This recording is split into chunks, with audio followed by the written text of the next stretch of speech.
Hello everyone, আজ একটুখানি আমরা বেরোবো কারণ মাসিমণি যেহেতু এসছে তাই নবদ্বীপের নতুন নতুন কোথায় কোথায় মন্দির হয়েছে তো সেগুলোই আমরা এখন ঘুরতে যাব। তো যাই হোক, এইদিকে বসে পড়েছে পাপা, তো আমিও সাথে বসে পড়েছি আর তার সাথে কিন্তু মা মাসি দুজনেই রয়েছে। তো আমরা চলে এলাম নবদ্বীপের ভক্তিধামে। এইখানে আসলে তো মনটা একদম ভরে যায়। তো যাই হোক, ভেতরে গেলে আরও বেশি সুন্দর লাগবে। তো এই সাদা ফুলের জন্য কিন্তু আরও খুব সুন্দর লাগছিল।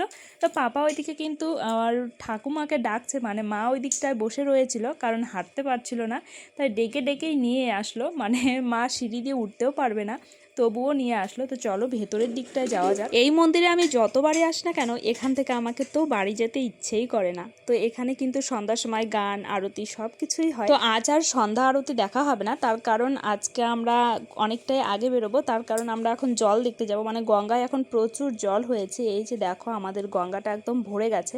এর নিচে কিন্তু প্রচুর সিঁড়ি রয়েছে, তো সেই সিঁড়িগুলোও কিন্তু আর দেখা যাচ্ছে না, মানে আর একটু জল হলেই কিন্তু রাস্তায় চলে আসবে। তারপর কিন্তু আমরা চলে গেছিলাম শ্রী চৈতন্য সরস্বত মঠ জল মন্দিরে।